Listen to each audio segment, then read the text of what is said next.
Ora, muito boa noite lá para casa, boa noite aqui para os irmãos que aqui estão comigo esta noite fria, mas de coração quente.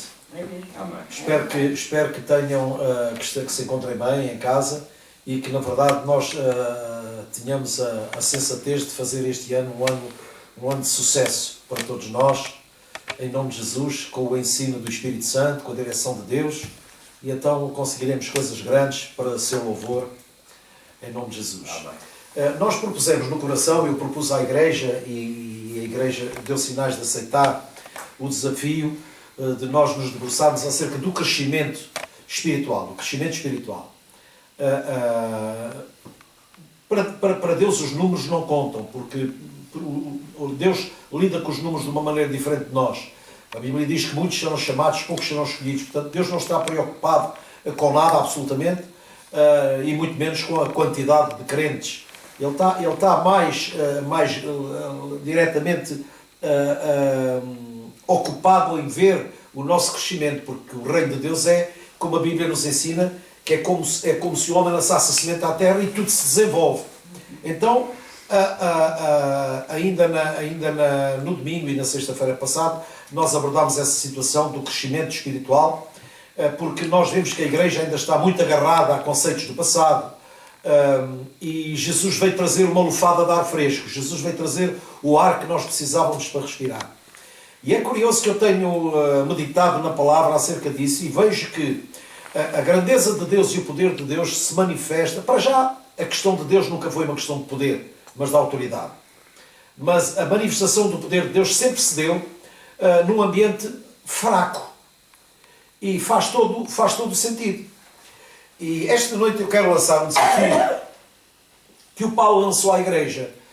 E queria começar por Romanos 12, uma escritura que nós conhecemos subejamente, falamos muito dela, mas o Paulo dizia que é bom falar as mesmas coisas porque é para o nosso bem. Ele dizia que não se cansava de falar as mesmas coisas. E então eu queria que os irmãos me acompanhassem no escrito de Romanos, no capítulo 12. E isto porquê? Se nós olharmos para o Antigo Testamento, todos os holocaustos, todos os sacrifícios, não tinham um lugar, não tinham um objetivo litúrgico. Não vieram para provocar um ritual, não. Eles tinham um aspecto pedagógico, eles vieram para ensinar alguma coisa.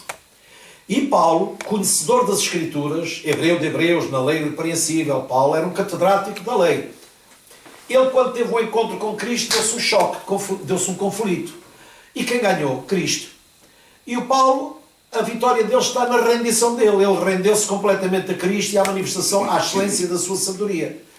E a sabedoria de Jesus sempre se manifestou de uma forma simples. E a vitória de Jesus Cristo se firmou em quê? Na sua rendição plena, à vontade de Deus. Então eu aprendo que na nossa vida, a nossa vitória está na nossa rendição. Nós tivemos na nossa congregação um irmão, que era o Rui Periquito, ele escreveu uma canção com o título realmente da vitória na rendição. E não há dúvida que a nossa vitória está na rendição. Se vocês verificarem, quando Jesus Cristo fala acerca da sementeira, ele fala vários tipos de solo. E o solo que não ofereceu resistência foi o solo que frutificou. Um era as pedras, o outro tinha pouca profundidade, ou seja, todos eles manifestaram resistência ao fruto da semente que é lançada. E aquele terreno que não ofereceu resistência à semente, que aceitou a semente, foi esse que produziu a 60, a 100, por um e tudo por aí fora. Então o que é que eu aprendo com isso? Que quanto mais nós nos rendermos a Deus, mais acontece o nosso crescimento espiritual. Exato. Quanto mais fracos nós somos, mais fortes Deus nos põe. Porquê? Porque depois já não somos nós, é a força de Deus em nós. É Deus a operar em nós. E realmente é verdade, se nós pensarmos ao longo na nossa vida, o que é que acontece? Quando nós consideramos que somos autossuficientes, negligenciamos todo o tipo de ajuda, porque não precisamos. Mas é curioso que quando a necessidade se manifesta é quando nós procuramos ajuda. Lá está, nós precisamos de ajuda no momento da fraqueza. E foi essa lição que Deus deu ao Paulo, ao ponto do Paulo dizer que se aperfeiçoou na fraqueza. E que quando ele estava fraco, então ele era forte. Porquê? Porque já não havia nada dele E tudo o que existia era de Deus. Exato. Então é fácil da gente compreender. Quanto mais eu resistir à palavra, menos crescimento espiritual eu tenho, mais dependente me torno. É isso. Porquê? Porque as coisas não são fruto daquilo que eu faço. São fruto de quem eu sou. São o reflexo de quem eu sou. É verdade. E Paulo, em Romanos 12, ele ensina aqui, vamos ler estes 2 versículos só. Diz assim: portanto, irmãos, rogo-vos pelas misericórdias de Deus que se ofereçam em sacrifício vivo. Estou a falar de sacrifício. Sacrifício. Em sacrifício vivo, santo e agradável a Deus, que é aqui o vosso culto racional. Não se amoldem às paixões deste mundo, mas transformem-se pela renovação da vossa mente, para que sejam capazes de experimentar e comprovar a boa, agradável e perfeita vontade de Deus. Não é só experimentar, é comprovar. Experimentar e comprovar, para dizer assim, não, na verdade Deus é bom. E então o que é que eu aprendo com isto? Que o sacrifício, eu até escrevi aqui, o sacrifício não é o que eu apresento, mas é como eu me entrego. Exato. O meu dízimo não é sacrifício, a minha oferta não é sacrifício, o meu louvor não é sacrifício, o meu comportamento não é sacrificial, não. O sacrifício parte da minha entrega. E quando eu me entrego, eu estou-me a oferecer a mim próprio como sacrifício. E esse sacrifício Deus aceita. E como Deus aceita, e eu já estou rendido, o que é que eu vou experimentar? Tudo de Deus. É isso. É verdade. Tudo de Deus. É verdade. Então o que Paulo apela aos romanos é esse. Olha, não se moldem às paixões deste mundo, mas transformem-se pela renovação do vosso entendimento. Não tirem do vosso coração e da vossa mente aquele sentimento como direi, de merecimento. Ora, eu vou sacrificar um cordeiro ou vou sacrificar um animal para a expiação do meu pecado, então eu mereço o perdão. Não é assim. Porque Jesus Cristo, Ele próprio se ofereceu por nós. Então já não restam mais sacrifícios de entregas. Não, o nosso sacrifício agora é a nossa própria entrega. E o Paulo foi bem claro quando ele disse: eu já estou crucificado com Cristo. Ora, a cruz é o lugar de sacrifício. E quando ele diz que está crucificado com Cristo, ele já se apresentou a Deus em sacrifício. Exato. Santo e agradável. Daí, tudo o que Paulo escreveu foi tudo o que ele viveu. E então ele diz: vocês querem ter uma experiência com Deus? Aniquilem-se a vocês próprios. Anulem-se completamente. O que é que Jesus Cristo ensinou? Quem quiser vir após mim, negue-se a si mesmo. É isso. E a autonegação é o nosso sacrifício, é a nossa entrega. Porque enquanto eu não fizer a minha autonegação, eu vou ter sempre o meu acho, o meu quero, o meu desejo, o meu ponto de vista. Quando na verdade não é isso que Paulo ensina. Porque foi o que aprendeu com Cristo. Mesmo Paulo, quando fala acerca da Santa Ceia, ele diz uma coisa muito importante: assim como eu recebi do Senhor, assim também vos entrego. Paulo era fiel. Porquê? Porque Paulo nunca pôs o cunho dele em nada. Por isso é que os irmãos podem dizer assim: o Eurico é fanático por Paulo. Não, eu amo este irmão, porque ele para mim é uma inspiração. Exato. E por vezes há coisas que ele escreveu que são difíceis de entender, como o próprio Pedro explicou. Disse, o irmão Paulo, às vezes ele escreve coisas que são difíceis de entender. Mas estas aqui, irmãos, há uma coisa que acontece: a letra sem o Espírito mata. Você deu uma Bíblia a uma pessoa e ela vai dizer assim: ok, eu li, mas não percebi nada. Pois. A letra mata. É verdade. Porque a letra carece do nosso instrutor, que é o Espírito Santo. Porque ele é que dá vida à letra. Por isso é que a Bíblia diz que a letra mata, mas o Espírito vivifica. Porquê? Porque o Espírito é que vai dar, como é que eu vou dizer, vai dar, como é que eu, a palavra, que Deus me dê a palavra certa, o entendimento da Escritura. Nós já falámos aqui várias vezes acerca do Espírito da Lei. O Espírito da Lei foi o propósito para o qual a lei foi criada. Então o que é que o Espírito Santo nos traz? O propósito da palavra. Sem o Espírito Santo eu não entendo propósito. Eu leio, acho interessante, acho muito bonito, mas qual é o propósito? O propósito desta Escritura é levar-nos à rendição. É nós nos rendermos para que Deus seja tudo em nós. É verdade. E aí nós vamos desenvolver, sem sentir, sem ter a mínima ideia, vamos desenvolver a nossa fé, vamos desenvolver a nossa comunhão uns com os outros, vamos desenvolver o nosso relacionamento com Deus, vamos desenvolver a nossa forma de orar. E isto é muito importante. Isto é muito importante. Porque quando eu me ofereço em sacrifício, a minha vida já deixa de ser pedra de tropeço. Porque o grande mal da igreja dos dias de hoje é incentivar as pessoas a porem fé para um bom salário, a porem fé para uma boa casa, a porem fé, e deixam de parte os irmãos. Então não há mesa, não há partilha. Então se não há mesa, não há partilha, não há Deus.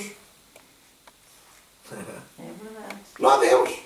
Lembram-se quando Jesus, quando os chamou e disse assim, olha, vocês não entenderam nada que eu fiz quando vos lavei os pés e tal, não entenderam. Vocês vão entender depois. Ele disse assim, olha lá, quando termina o dia de trabalho, quando a malta chega, vem para casa, quem é aquele que se senta e aquele que serve? Quem se senta é o senhor da casa e então depois comem os servos. E Jesus disse assim, mas eu sou como um dos que serve. Exato. Ou seja, eu não sou prioridade, pelo contrário, os outros são prioridade. Ele ao dar a vida dizia, a minha prioridade é a vossa vida, não é a minha vida. Eu dou-a. Isto é algo de maravilhoso. É verdade, sim, senhor. Então o Paulo aqui diz, olha, vocês querem ter uma experiência com Deus e depois querem ter a confirmação dessa experiência para poderem dizer que Deus é bom, conhecer a perfeita, agradável e boa vontade de Deus, então neguem-se a vocês próprios. Ofereçam-se em sacrifício vivo. Não tenham a vossa vida por preciosa. Estejam aqui para... Irmãos, eu estou na igreja, o Paulo está na igreja, todos quantos aqui estamos, todos quantos aqui estamos somos igreja. Não é estamos, é somos. Às vezes foge-nos a boca para o erro. Todos nós somos igreja. Temos a consciência de quê? De que a igreja é um corpo pronto para servir. Exato. Se é o corpo de Cristo, a igreja existe para servir o mundo. A igreja não existe para tirar partido do mundo, existe para servir o mundo.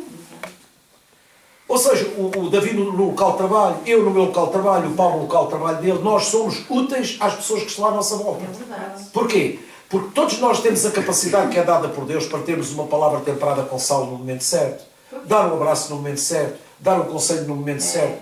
Não pela nossa capacidade intelectual, porque já não somos nós, mas agora é Cristo em nós. Exato. E então já o falamos pela palavra. Exato.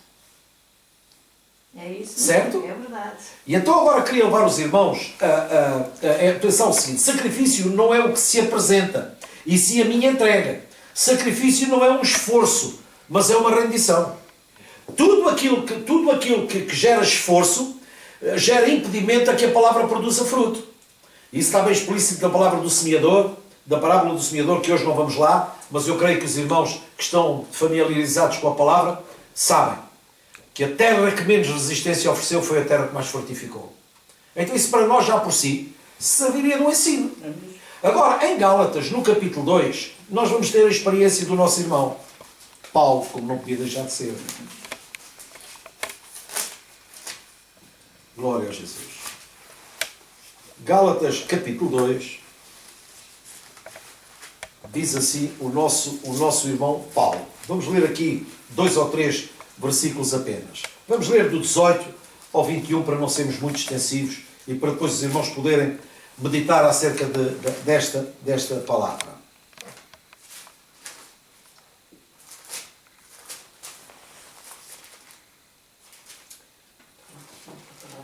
O Paulo diz assim à igreja, escreve à igreja desta maneira. Eu vou ler desde o verso 11, também é rápido, vou ler desde o verso 11. Quando, porém, Pedro veio a Antioquia, enfrentei-o face a face, ou seja, Paulo repreendeu Pedro porque ele era repreensível.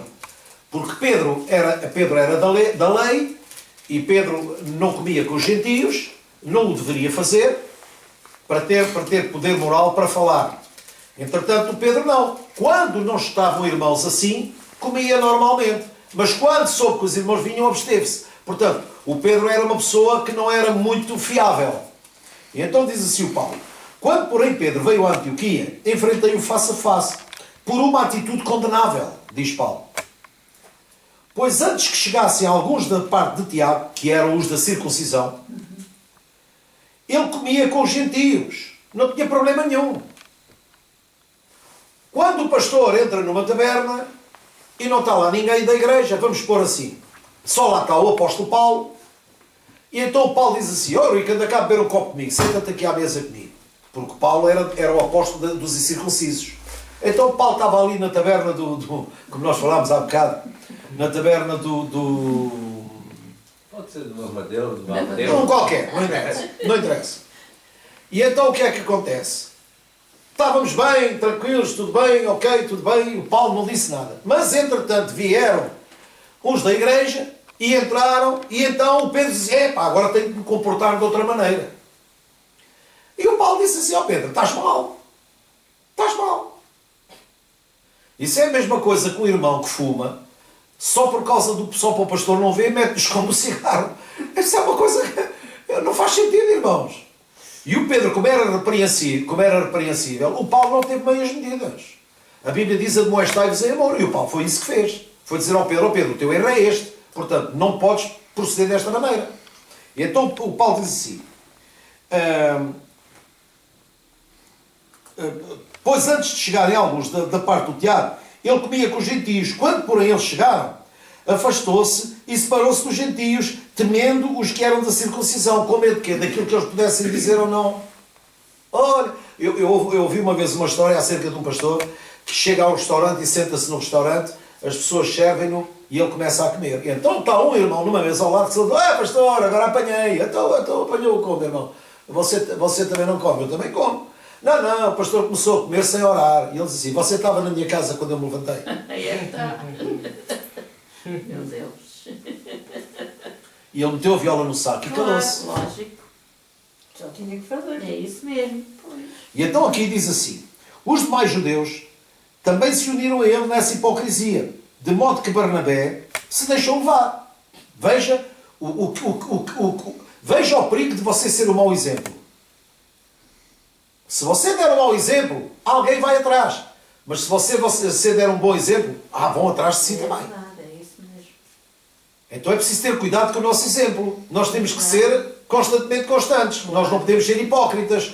Nós não podemos esconder-nos. Irmãos, nas obras, eu, o Paulo e o João Carlos e mais irmãos, acabávamos das obras, íamos lá para o clube e bebíamos uma cerveja, comíamos uns termossos ou uma coisa qualquer. Qual é o problema? Nenhum. Qual é o problema? Estavam a trabalhar? Claro. Tinham que comer. Não há problema nenhum. Exato. Irmãos, eu não critico ninguém que faça isso. Agora, embriagar, não.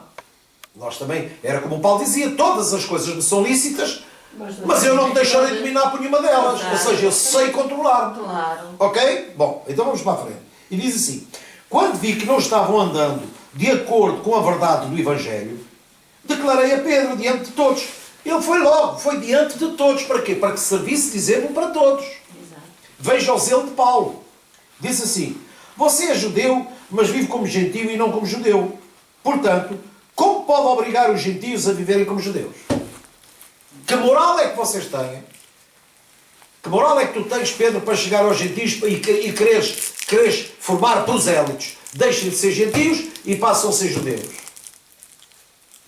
Se tu não és o exemplo, tu não és a inspiração para ninguém. Exato. E então depois diz assim: nós judeus de nascimento e não gentios, pecadores, sabemos que ninguém é justificado pela prática da lei. Nós sabemos que a lei não justifica ninguém. Irmãos, se a lei justificasse alguém, ainda hoje se apresentava no Holocausto, ainda hoje havia obrigações, havia isto, havia aquilo, havia outro. Ou seja, as pessoas usaram a lei, as pessoas interpretaram a lei não no aspecto pedagógico, mas no aspecto litúrgico, ou seja, fizeram de um culto um ritual. Ora, um culto não é um ritual, um culto é um lugar de encontro. É verdade.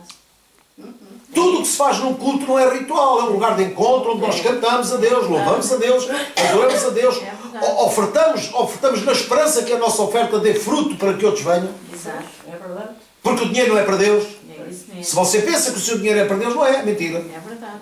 O seu dinheiro é para que haja condições de mantermos um lugar aberto, na esperança de que o Senhor traga alguém para dentro da casa, para que Ele também se possa revelar a eles. Exato. É isso mesmo. Essa é a importância da igreja. A igreja é um corpo, a igreja não é uma organização, a igreja é um corpo. É um corpo guiado pelo Espírito Santo, porque é o Espírito que nos revela a vontade do Pai. Foi esse Consolador que o Senhor Jesus nos deixou. É verdade. Amém? Amém. Então não podemos ser igreja se não vivemos dessa maneira. É isso. E então diz assim, olha o que está a vir ao meu coração. É tão bonito, que no Antigo Testamento, quando Deus providenciou para eles construírem para eles construírem o tabernáculo era um lugar onde se juntavam ou era um lugar onde Deus se manifestava? Era onde Deus se manifestava. E todos eles se punham à volta do tabernáculo. Por isso é que está escrito que Deus habita entre os louvores de Israel. Porque o povo punha-se à volta do tabernáculo e louvava a Deus. E outra coisa, e o tabernáculo era desmontável ou não era?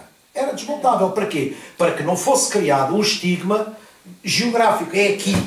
Não é aqui. O povo anda e Deus vai com ele. O povo anda e Deus vai com ele. Porquê é que o templo foi derrubado? Precisamente porque o templo foi mal interpretado. E é curioso que o templo foi construído por quem? Por quem? Foi pelo pai ou foi pelo filho? Foi pelo filho. Pelo filho inexperiente. Pelo filho inexperiente. O rei David disse, olha, o meu filho é que vai construir o templo, e ele é jovem, e ele é imaturo, mas Deus escolheu a juventude dele, a imaturidade dele, e o templo foi construído. Só que o templo depois deixou de fazer sentido, porquê? Porque as pessoas tomaram o templo como um lugar de romagem. E um lugar de romagem já estava a criar um culto que era um ritual. E Deus não se encontra entre os rituais. Tanto mais que o Senhor disse, não, olha, não ficará pedra sobre pedra que não seja derrubada. Porquê? Porque o templo está a fazer mais mal do que bem, porque vocês fazem mau uso do templo. E eles começaram a profanar o templo a partir do momento em que começaram a fazer câmbio de moeda, a fazer da casa de Deus uma casa de negócio, uma casa de covil de ladrões. E então não fazia sentido absolutamente nenhum. Então o que acontece? Deus disse que habitaria em nós. Nós somos o templo de Deus. Nós somos pedras vivas. E isso é maravilhoso. E então Paulo aqui diz, olha, ninguém é justificado pela prática, ouça, pela prática da lei, ou seja, pelos rituais. Os rituais, o Paulo está aqui a dizer uma coisa muito importante. Os rituais não justificam coisa nenhuma. Eu não sou justificado pelo que eu faço. No livro em Apocalipse, o livro dos homens, quando for aberto, fala das obras. Mas quando o livro do Cordeiro é aberto, fala dos nomes. Para os homens, o que é feito vale muito. Para Deus vale mais o nosso nome. Não vale o que fazemos, mas vale quem somos. É isso. Isso é interessante. É verdade. Porque no mundo é que as pessoas dizem, tu tens, tudo vales. Nada tens, nada vales.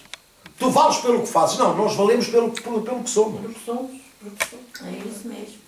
O ouro vale pela obra que proporciona ou vale pelo próprio valor que tem? Pelo seu valor que tem? Pelo valor que tem. É isso. Depois o artífice é que pega e faz umas obrinhas e tal, mas já não tem aquela gramagem que devia ter, porque entretanto já entra o espírito do negócio e tudo mais. Mas não vamos entrar por aí. Vamos entrar pelo que Paulo aqui está a querer dizer, acerca de nós nos negarmos. E a Bíblia diz assim, sabemos que ninguém é justificado pela prática da lei. Quem? Nós, os judeus. Nós, os judeus, de nascimento, e não gentios pecadores, sabemos que ninguém é justificado pela prática da lei, mas mediante a fé em Jesus Cristo. O que é isto a não ser a nossa entrega e o aproveitamento do sacrifício que Jesus Cristo fez por nós? É verdade. E então depois diz assim, para sermos que justificados pela fé em Cristo Jesus e não pela prática da lei, porque pela prática da lei, diga comigo, ninguém será justificado. Porque nós vamos ser chamados pelo nome e não pelas obras. Exato, é isso mesmo. As obras que nós fazemos boas, temos que ter a consciência de que elas são a expressão do que nós somos. É isso. Porquê é que tu fazes isto? Porque eu sou assim. Exato. Eu não faço isto para ganhar o céu, eu não faço isto para a minha salvação. Não. Eu faço isto porque eu sou aquilo que eu sou. O Paulo dizia. Paulo dizia isso. Pela graça de Deus, ou seja, pela expressa vontade de Deus, eu sou o que sou. É isso. E é verdade. Então não há mérito nenhum em mim. E então Paulo continua e diz assim, se porém, procurando ser justificado em Cristo, descobrimos que nós mesmos somos pecadores, será que Cristo ministro do pecado? De modo algum. Agora repare, se reconstrua, ou seja, se volta para trás, e o que é que a igreja está a fazer ultimamente? É voltar para trás. Há igrejas que até já têm a Arca da Aliança lá dentro. A igreja está a retroceder, está a voltar para trás. verdade. Porquê? Porque o homem quer dominar o homem. Um domínio que Deus não deu. É verdade. É Deus isso. não deu domínio ao homem para dominar o homem. Não. Deus deu domínio para dominar toda a criação, exceto aquilo que Ele criou à sua imagem e semelhança. Exato. Deus manda em nós. Não! A sua palavra é pregada e quem aceitar, tudo bem. Quem não aceitar, pronto. Claro. Agora, Deus não obriga ninguém a ser salvo. Não. Deus não obriga ninguém a fazer parte da igreja. Deus não obriga ninguém a coisa Não, nenhuma. de maneira nenhuma. Então diz aqui assim Paulo: se reconstruo o que destruí, prove que sou o quê? Transgressor. Porque por meio da lei eu morri para a lei, a fim de viver para Deus. Eu morri para a lei porquê? Porque a minha conversão é que me livra do pecado. E depois diz, para viver para Deus. Ora, fui crucificado com Cristo. Paulo está a dizer que a vida dele, para ir para a frente, ele teve que se apresentar como sacrifício vivo. Exato. Fui crucificado com Cristo. E depois ele diz, assim, já não sou eu quem vive, mas é Cristo que vive em mim. E a vida que agora vivo no corpo, ou na carne, vivo-a pela fé no Filho de Deus. Que quê? Que me amou e se entregou por mim. Como Ele se entregou por mim, o meu sacrifício é entregar pelos outros. Exato. É isso mesmo. Mas o crente ainda é muito egoísta, porque só pensa nele. São os meus problemas, são as minhas condições, é a minha situação, é a minha casa, é a minha família, é isto, é aquilo, é outro. Nós não negligenciamos essas coisas. Mas para nós podermos seguir a Jesus Cristo, Jesus ensinou logo, olha, é assim, não andem ansiosos contra essas coisas. Vocês têm que ter a consciência de uma coisa. O Pai sabe que vocês precisam de todas elas. Claro, lógico. Então busquem primeiro o reino de Deus e a sua justiça, e tudo o resto que vos tira do sério vos será acrescentado. É isso, é verdade. E a bênção de Deus manifesta-se na nossa vida, por vezes não sabendo nós como. É verdade. É sim, senhor. E tenho a certeza que todos nós temos essa experiência. Tem, é verdade, sim, senhor. E então depois diz assim, fui crucificado com Cristo. Ora, a vida que agora vivo no corpo, vivo na fé do Filho de Deus que me amou e se entregou por mim. Ora, não anulo a graça de Deus, pois, se a justiça provém da fé, Cristo morreu inutilmente. Ou seja, se eu quero... Se provém da lei. Se a justiça vem pela lei, Cristo morreu inutilmente. Exato. Ou seja, não havia necessidade de Cristo morrer porque a lei nos justificava. Mas a lei não nos justifica. Estão a ver? E é através da nossa entrega que nós começamos a ter experiências com Deus. Porquê? Porque nós não resistimos à palavra. Ou seja, nós estamos num momento difícil. E num momento difícil, o que é que acontece? Pouco de nós já existe, a não ser a dor e o sofrimento. É verdade. E é aí que Deus se manifesta. É verdade. É aí que Deus se manifesta. Jesus Cristo um dia disse aos judeus, olha, sabem uma coisa? Olha, se és tu médico, cura-te a ti mesmo. Há um ditado, médico, cura-te a ti mesmo. Ele disse assim, olha, sabem uma coisa? Eu não vim para os sãos. Eu vim, se vocês consideram que são sãos, eu não vim para vocês. Exato. Eu vim para os doentes. É isso. É verdade. Estão a ver? Sim, sim. Todos nós precisamos uns dos outros. Não tenha dúvida. É verdade, sim, senhor. Todos nós precisamos da nossa entrega de uns pelos É, outros. sim, senhor. É A verdade. nossa vida não pode ser elevada ao nível de que a minha vida esteja em primeiro lugar que a vida do meu irmão. Não. Não, maneira nenhuma. Porque se eu estou crucificado com Cristo, estão todos à minha frente. É isso mesmo. Todos à minha frente. É verdade, sim, senhor. E isso é difícil de entender. Porquê? Porque o ser humano é muito egoísta por natureza. É verdade. E o conceito de fé que foi trazido foi um conceito de fé, para mim, completamente errado. Porque não nos torna servos, mas torna-nos senhores de Deus. A fé que nos foi incutida era uma fé que eu orava e Deus tinha que fazer o que eu orava. Exato. É verdade. Então eu era Deus de Deus. É isso. É verdade. Era eu que mandava. É verdade. Quando na verdade a fé é ela que me manda para a frente. É isso. É ela que me leva a servir. É. É ela que me leva a orar pelos enfermos. É ela que me leva a interceder por um irmão que está em problemas e em dificuldades. Quando eu sou levado a interceder por alguém, a minha vida já lá não está. Pois não. A vida daquele é que está. É.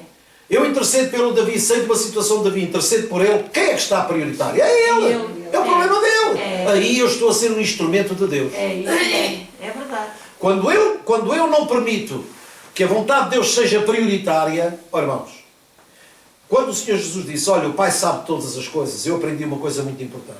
Se eu servir o outro, eu tenho que ficar em paz, porque de mim Deus cuida. Exato. Exatamente. É verdade. Porque aquele que nos envia é aquele que cuida de nós. É. O outro é que precisa. Isso é que é importante. É. Entretanto, queria-vos dar a 2 aos Coríntios, capítulo 10. 2 aos Coríntios, capítulo 10. Louvado seja Deus.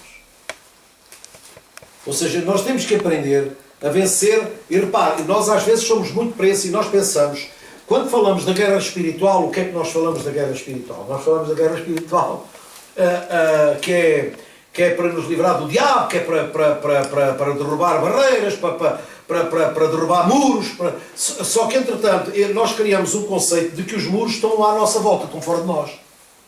E então nós ordenamos, move-te, não sei o quê, cai, não sei o quê, lança-te ao mal como aos porcos, lança-te para o fundo do mar. E então usamos esse tipo de expressões que estão na Bíblia e completamente fora de contexto, descontextualizadas, completamente. E aqui em 2 Coríntios 10, nós aprendemos uma coisa muito bonita, do versículo 1 ao versículo 6. Paulo fala acerca deste exemplo, porque esta é a nossa luta. Esta é a nossa luta. E se nós formos honestos, nós temos que dizer, é verdade, esta é a nossa luta. Porque a nossa luta não é contra inimigos externos. Nadinha, absolutamente nada. Se o reino de Deus está dentro de nós, a nossa luta é interna. A luta dá-se dentro de nós. Por isso é que se diz que a mente é o campo de batalha. Exato. Se a mente é o campo de batalha, a luta dá-se aonde? É nós. Na cabeça. É. E agora repare, vamos ver uma coisa. Diz assim, eu, Paulo, pela mansidão e pela bondade de Cristo, apelo para vocês, eu que sou humilde, quando estou face a face com vocês, mas audaz quando ausente. Rogo-vos que quando estiver presente, não me obriguem a agir com audácia, tal como penso que ousaria fazer. Para quê? Para com alguns, repare, não é para com todos, é para com alguns que acham que procedemos segundo os padrões humanos. Pois, embora vivamos como homens, não lutamos segundo os padrões humanos. Exato. A nossa luta não é contra a carne e o sangue. Não. Diz assim, as armas da nossa milícia, ou seja, as armas com as quais lutamos, não são humanas. Ao contrário, elas são poderosas em Deus para destruir o quê? Fortalezas. E agora vamos ver o que é isto. A minha Bíblia tem esta tradução assim. Destruindo argumentos, toda a pretensão que se levanta contra o conhecimento de Deus. Então a nossa luta é aqui. Contra quê? Contra influências para nos roubar a confiança que nós pomos em Deus. É. E essa é a nossa luta. E como é que isso surge? Através da dúvida. Através de, olha, esperava uma coisa, através de um conceito errado de fé, esperava uma coisa e sucedeu uma outra. E então depois diz assim, e levamos cativo todo o pensamento. Então a nossa luta é interna. E as fortalezas estão cá dentro. As fortalezas estão cá dentro. É a nossa maneira de pensar, a nossa maneira de ver as coisas. E então a palavra vem e ela gera conflito em nós para quê? Para destruir todas essas fortalezas. É isso. Para quê? Para que nós vejamos as coisas como Deus revela e não como os nossos olhos mostram. É verdade. Para nós avaliarmos a vida à luz da palavra e não valorizarmos a vida como ela se manifesta, mas como Deus a revela. Exato. Porque as coisas de Deus são as coisas que Deus... É Deus chamar a existência àquilo que a gente não vê. E chamar as coisas que não são como se fossem. Exato. Mas a nossa mente vê as coisas como elas são e não aceita como se elas fossem. E então diz aqui assim, e levando cativo todo o pensamento para quê? Para toda a obediência a Cristo. E estaremos prontos para punir todo o ato de desobediência, uma vez estando completa a obediência de vocês. Estão a ver? Então a luta dá-se dentro de nós.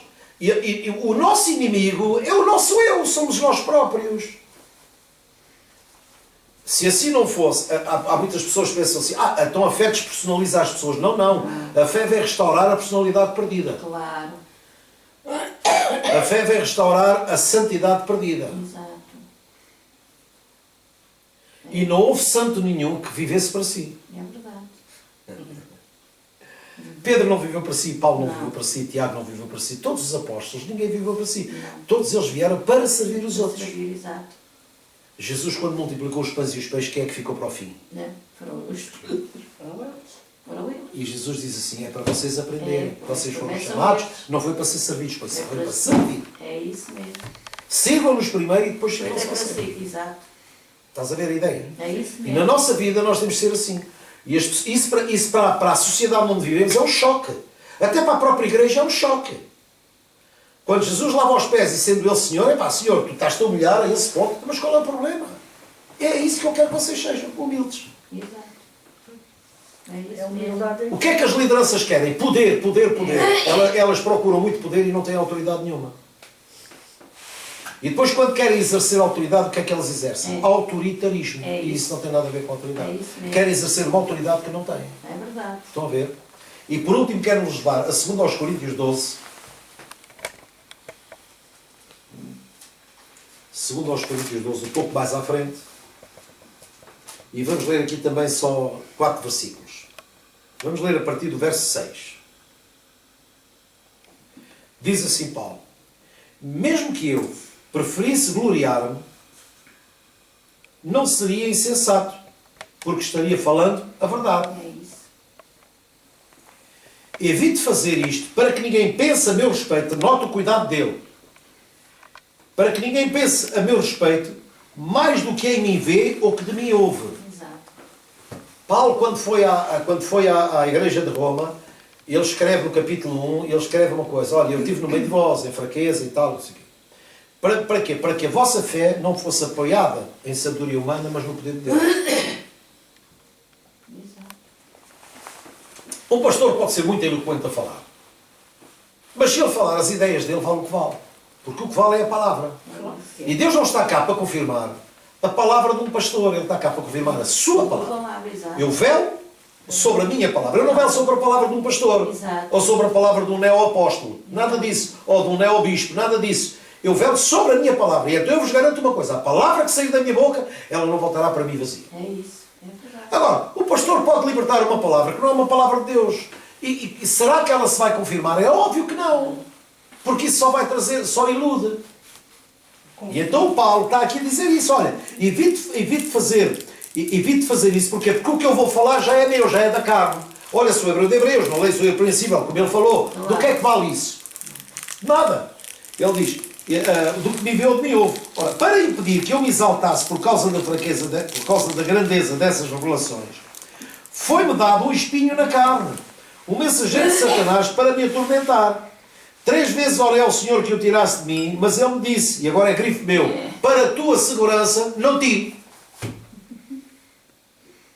Porque tu tens uma tendência para ter vai que seres pelo que tu já foste.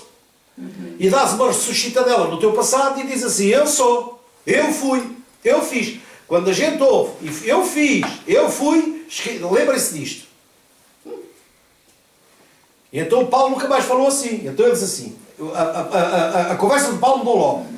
E então ele diz assim, 3 vezes roguei ao Senhor que tu tirasse de mim, mas Ele me disse, minha graça é suficiente para ti. Pois o meu poder, repara o recado que Deus lhe deu. Mas irmãos, se ele escreveu isto é porque ele ouviu o recado. Exato. A oração dele não foi só, livra-me disto, livra-me disto. Ficou lá, à espera que Deus falasse. Exato, é isso. E Deus respondeu. É isso mesmo. E Deus disse, olha, a minha graça é suficiente para ti, pois o meu poder se aperfeiçoa na fraqueza. Diga comigo, o meu poder O meu poder se aperfeiçoa Na fraqueza. na fraqueza. Por isso é que está escrito, agora ao fraco diga, eu sou forte. Então você nunca despreza a sua fraqueza. No momento da sua fraqueza, lembre-se do exemplo de Paulo e projete uma coisa. Eu estou num momento de fraqueza, sei que Deus não me deixa, alguma coisa vai acontecer. Mas é verdade.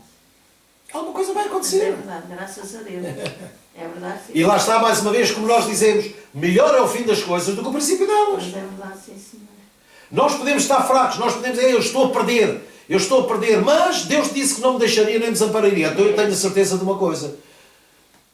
Eu vou virar o jogo. Mas é Eu vou virar o jogo. Deus me dará arte e engenho para eu virar o jogo. Mas é Não é Deus que vai virar, sou eu que vou virar o jogo com a ajuda de Deus. É isso mesmo. Graças a Deus. Porque não há nada melhor para um filho do que o pai que o educa a saltar. Não é agarrá-lo ao colo e empurrá-lo, não, é educá-lo a saltar. É isso. E Deus é esse pai. E então repara o que é que ele diz. Portanto, me gloriarei. Portanto, Paulo, agora mudou de discurso. Portanto, em vez de me lamentar e de orar para Deus me livrar, não. Portanto, eu me gloriarei ainda mais alegremente em minhas fraquezas. Para quê? Para que sobre mim repouse o poder de Cristo. É isso mesmo. Que coisa linda! Graças a Deus. Que coisa linda! É mesmo. Por isso é que ele disse aos Romanos, olha, o meu discurso entre vocês foi Cristo e este crucificado, porque para uns o poder da cruz é escândalo, para nós é poder de Deus. E então vocês não tenham problema nenhum, quando estiverem fracos, vocês são fortes, porque maior é o que está em vós. É isso. E é essa a verdade que nós temos que viver. Mas é verdade mesmo. Claro que é, se não fosse verdade, nós estávamos ali, isto que a Bíblia é verdade. E então Paulo diz assim, por isso, por amor de Cristo, me regozijo nas fraquezas, nos insultos, nas necessidades, nas perseguições, nas angústias. Porquê? Porque eu agora já aprendi a olhar para as coisas de uma maneira diferente. Exato. Eu não me deixo prender pelas circunstâncias. Eu tenho a certeza que o choro pode vir numa noite, mas o gozo vem pela manhã. E porquê é que tu acreditas nisso? Porque Deus é o mesmo e não muda. É isso. Deus é o mesmo e não muda. É isso mesmo. E então diz, porque quando então eu estou fraco, é que eu sou forte. E faz todo o sentido esta palavra. Quando nós estamos fracos, se não for a força de Deus em nós, ou Deus a dar-nos força, irmãos, quando nós caímos, se não for Deus a levantar-nos, quem é que nos levanta? Ninguém. Se não formos nós num momento de desalento, se não for Deus a dar-nos alento, quem é que nos dá alento? É Ele. Só Ele. Vocês estão a compreender? Então, a importância do crescimento espiritual é da nossa rendição, é da nossa entrega. Não há outro segredo a não ser esse. O terreno que não resistiu à semente foi aquele que mais fruto produziu. Assim seja o nosso coração. Quando a semente for lançada, nós não pomos, como assim? Como é que eu vou entender? Como é que eu não vou entender? Deus falou, eu aceito. E as coisas acontecem naturalmente. É isso mesmo. Primeiro a erva, depois a espiga e por último o grão cheio na espiga. Exato. É isso mesmo. Amém. E era isto que eu tinha para vocês esta noite e para os irmãos lá em casa. Graças a Deus. E desta forma me despeço, orando por vocês, e no desejo de que esta palavra produza fruto na vossa vida. E saibam uma coisa, no momento de fraqueza você nunca estará só. Nunca estará só. Nunca vi desamparado o justo, nem a sua descendência mendigar o pão. Não sejam um crente, sejam justo. Amém? Seja um homem de partilha. Seja uma pessoa que entregue, que se apresenta em sacrifício santo e agradável a Deus, que é o nosso culto racional. A nossa razão de ser crente é a nossa entrega por amor a Jesus Cristo e por amor ao Evangelho. Amém. Amém? Pai, nós queremos agradecer, Senhor, pela Tua Palavra, no santo e poderoso nome de Jesus. Queremos aprender contigo este ano mais e mais para que nós possamos crescer na fé. Crescer e alcançarmos a estatura de varões perfeitos. Porque esse é o teu desejo, Senhor. Por isso é que tu deste dons aos homens, deste ministérios à igreja para crescimento dos santos. Para chegarmos à unidade da fé. Então é isso que nós queremos, Pai. É isso que nós queremos. Em nome de Jesus. E não podemos abandonar este lugar de oração e de culto sem interrogarmos em favor do nosso irmão Biriquito, Senhor. Do pai da Carla e da Cristina. Sim, Pai. Da nossa irmã Delfina, Senhor. Da esposa do nosso irmão José, Pai, em nome de Jesus, em nome de Jesus. E de algum irmão ou irmã que não sabendo nós está passando, da nossa amiga e irmã Alice, Senhor, em nome de Jesus. Não a deixes nem a desampares, Pai. Oramos porque sabemos que Tu tens poder para operar tudo em todos, no nome de Jesus. Porque a Tua palavra nos ensina que por Ti e para Ti foram criadas todas as coisas. Em nome de Jesus, amém, e amém, e uma santa noite e uma santa semana. Aleluia. Obrigado, Jesus.